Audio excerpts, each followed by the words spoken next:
दोस्तों नमस्कार, मेरा नाम है अनूप आकाश वर्मा और आप देख रहे हैं द रिपोर्टर हिंदी। पश्चिम बंगाल विधानसभा चुनाव 2026 के परिदृश्य में राहुल गांधी की रैलियां कांग्रेस के चुनावी नैरेटिव को आकार देने में अहम भूमिका निभा रही हैं। कांग्रेस इस बार खुद को सिर्फ एक प्रतिभागी नहीं बल्कि एक आक्रामक विपक्ष और संभावित विकल्प के रूप में पेश कर रही है।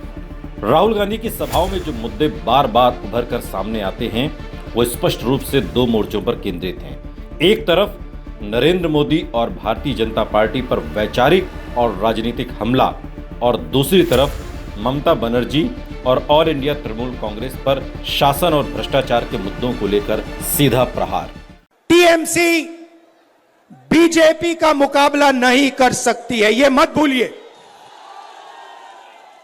अगर कोई भी पार्टी बीजेपी के खिलाफ खड़ी हो सकती है और बीजेपी को हरा सकती है तो उस पार्टी का नाम कांग्रेस पार्टी है।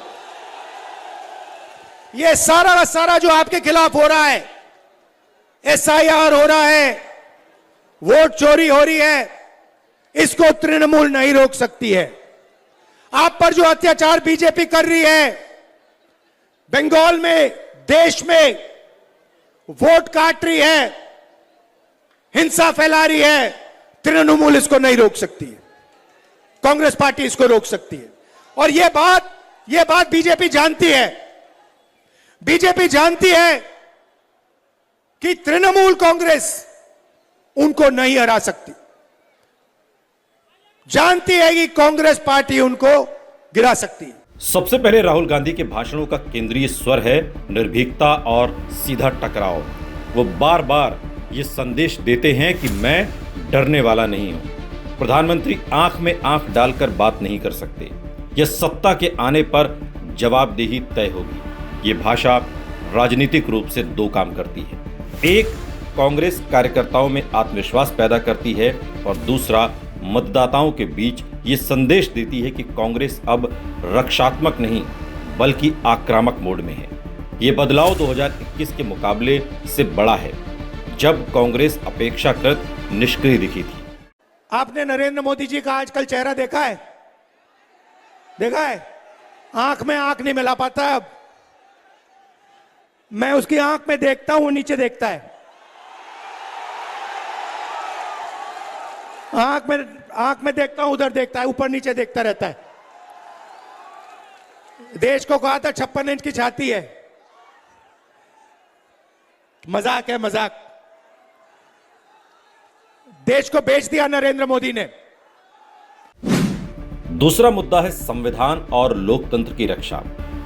राहुल गांधी अपनी रैलियों में लगातार ये कहते हैं कि देश की संस्थाओं जैसे संसद, न्यायपालिका और मीडिया पर दबाव है और ये लोकतंत्र के लिए खतरा है। वो नरेंद्र मोदी और अमित शाह पर संस्थाओं के दुरुपयोग का आरोप लगाते हैं।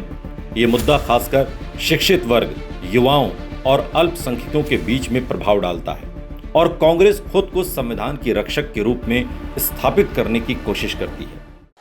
और यह भी मोदी जी भी जानते हैं, आरएसएस के सब लोग जानते हैं कि एक आदमी है जो पीछे नहीं हटने वाला है, चाहे कुछ भी हो जाए। एक आदमी है जो डरता नहीं है, जो मरने को तैयार है और जो मोदी पर हंसता है 24 घंटा। मैं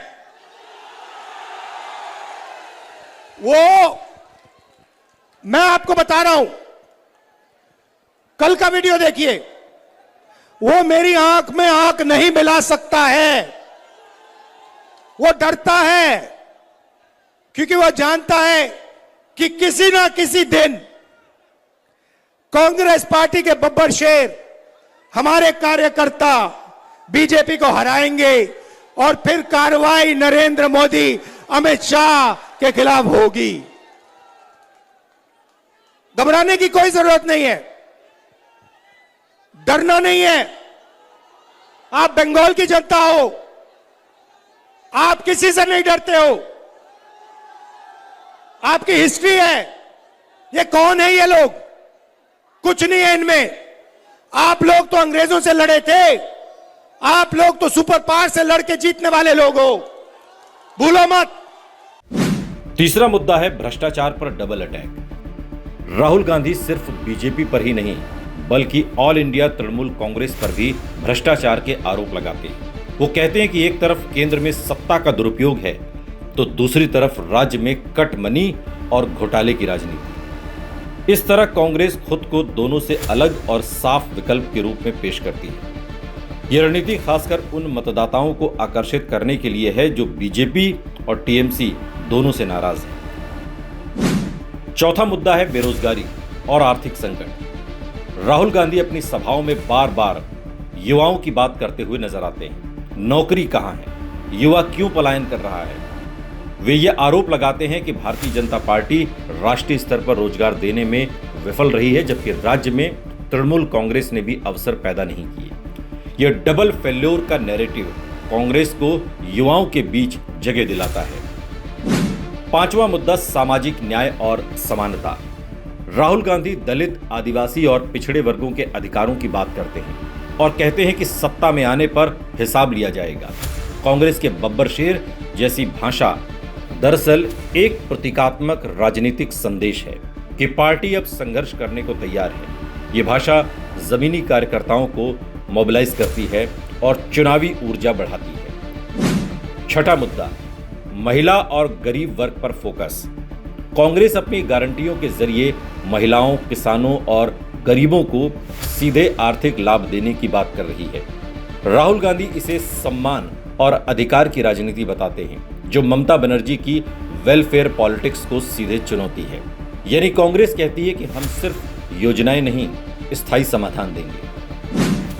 सातवां मुद्दा ध्रुवीकरण की राजनीति पर हमला। राहुल गांधी भारतीय जनता पार्टी पर धार्मिक और सामाजिक ध्रुवीकरण का आरोप लगाते हैं जबकि ऑल इंडिया तृणमूल कांग्रेस पर तुष्टीकरण की राजनीति का। इस तरह कांग्रेस खुद को संतुलित सेक्युलर विकल्प के रूप में पेश करती है जो किसी एक वर्ग की नहीं बल्कि सभी की राजनीति करती है। आठवां मुद्दा स्थानीय बनाम राष्ट्रीय नैरेटिव। राहुल गांधी अपनी रैलियों में ये स्पष्ट करते हैं कि बंगाल का चुनाव बंगाल के मुद्दों पर होना चाहिए। रोजगार, शिक्षा, स्वास्थ्य, स्थानीय उद्योग। इससे वो बीजेपी के राष्ट्रीय मुद्दों के नैरेटिव को संतुलित करने की कोशिश करते हैं और स्थानीय असंतोष को राजनीतिक अवसर में बदलते हैं। अब सवाल उठता है कि इन भाषणों और रणनीतियों से कांग्रेस मजबूत कैसे हो रही है। पहला कारण कैडर का पुनर्जीवन। राहुल गांधी की आक्रामक भाषा और लगातार रैलियां कार्यकर्ताओं में ऊर्जा भर रही हैं। जहां 2021 में संगठन निष्क्रिय था वहीं 2026 में कार्यकर्ता सक्रिय दिख रहे हैं। दूसरा, मीडिया और नैरेटिव स्पेस। लगातार तीखे बयान कांग्रेस को चर्चा में बनाए रखते हैं। इससे पार्टी विजिबल हो गई है जो पहले नहीं थी। तीसरा, त्रिकोणीय मुकाबला बनना। कांग्रेस अब 50 से 70 सीटों पर मुकाबले को त्रिकोणीय बना रही है। इससे बीजेपी और टीएमसी दोनों का वोट शेयर प्रभावित होता है।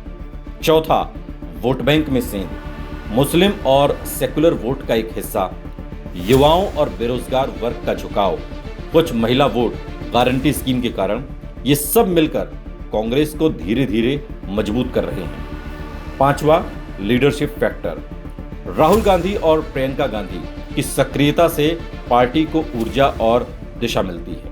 अब अगर चुनावी प्रभाव की बात करें तो कांग्रेस 10 से 18 सीटों तक पहुंच सकती है, 20+ सीटों पर असर डाल सकती है और कई सीटों पर परिणाम को बदल सकती है। यही उसे किंगमेकर की स्थिति में लाता है। पश्चिम बंगाल चुनाव 2026 में राहुल गांधी की रैलियां सिर्फ भाषण नहीं बल्कि एक व्यापक रणनीति का हिस्सा है। आक्रामक रुख, मुद्दा आधारित राजनीति, डबल अटैक टीएमसी और बीजेपी पर और संगठन का पुनर्निर्माण। इन सभी फैक्टर के कारण कांग्रेस अब कमजोर खिलाड़ी से निर्णायक शक्ति बनने की दिशा में बढ़ती हुई दिखती है।